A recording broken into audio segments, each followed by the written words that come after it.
There are few things more majestic than watching an eagle soar high above the ground.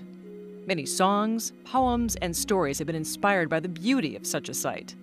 The first time you see an eagle in flight is likely to be a time you'll never forget.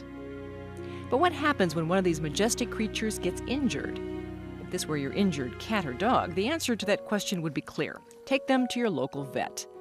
Historically, if a bird of prey was injured, there weren't many people in the world who could help. That's why it was considered groundbreaking when the Raptor Center was founded in 1974 on the campus of the University of Minnesota. In this career profile, we'll meet one of the Raptor Center's veterinarians. Dr. Julia Ponder is the Associate Director of the Raptor Center. We'll see a brief snapshot of what her life was like the day we visited. We wanted to show you a typical day, but quickly found out that in the world of the Raptor Center, there is no such thing as a typical day. We'll also find out what some of the lifestyle implications are for a veterinarian and how Dr. Ponder's choice affects the rest of her daily life.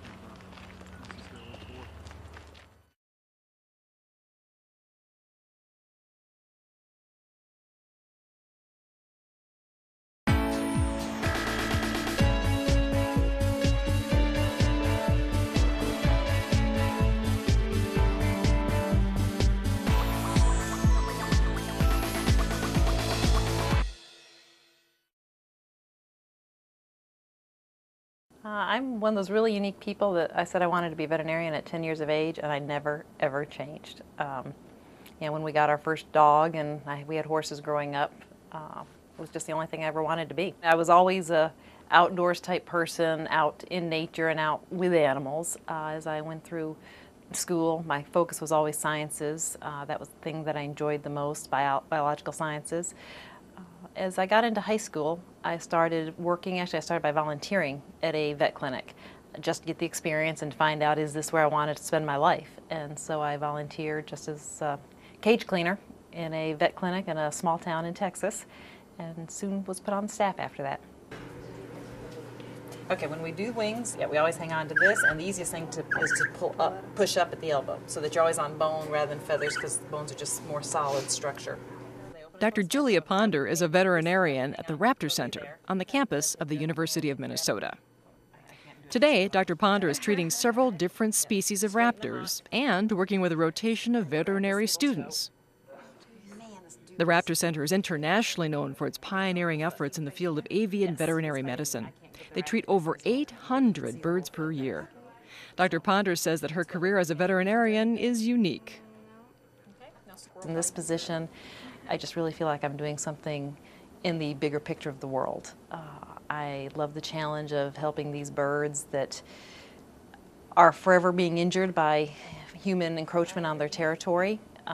We deal with a wide variety of presentations as well as species that we have to learn their biology, how to handle them, how to treat their problems, basically extrapolating everything that you learned in vet school and through 15 years of practice before that, extrapolating it and trying to figure out how to apply it to a brand new situation. A good education is vital if you're considering veterinary medicine as a career, but according to Dr. Ponder, it's only the start. It gave me the start that I needed. It is just absolutely critical. It's also critical in life not to think that it stops with your schooling. I wouldn't be where I am today if I hadn't continued my education and kept learning at every new step of the way, because in total honesty, I had no raptor medicine and surgery in school 20 some odd years ago.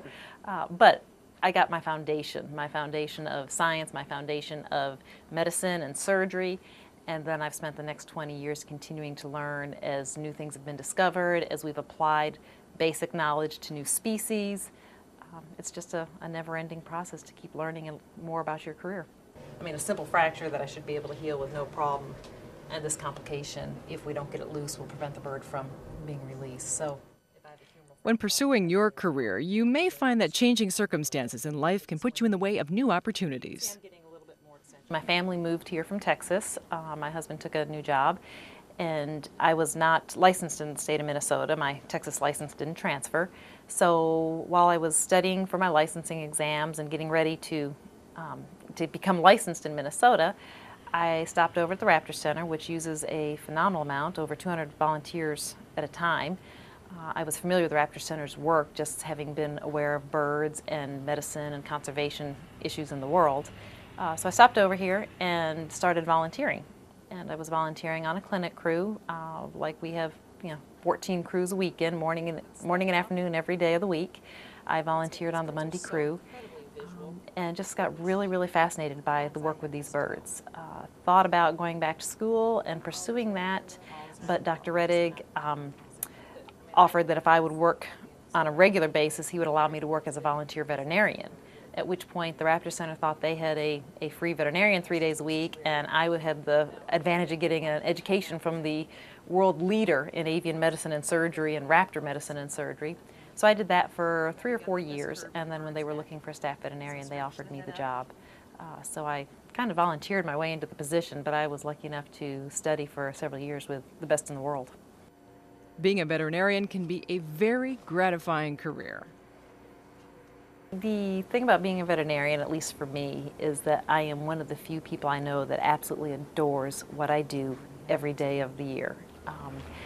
My life, my career, professional life, and my personal life frequently do overlap. People will call me at home about their animals, neighbors and stuff. But because I am so passionate about what I do, that's okay with me. Today is his big day. Today he gets to go back where he belongs. And in celebration of the work that Steve has done with y'all and the work that you do every day, as well as the work that the Raptor Center does, being the voice for those that are silent and quiet, y'all have been invited to help us do this. One of the true joys of Dr. Ponder's career is releasing her patients. Today's release is going to be a great horned owl that was actually gifted through our Back to the Wild program by a donor to a corporation here in the Twin Cities. And so we're going to go down to this particular corporation, Skyline Exhibits, and their whole staff will come out and participate in the release of this bird back to the wild at their facility.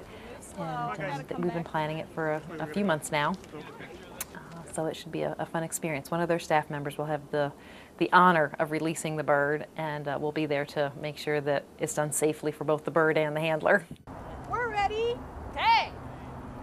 1, 2, 3.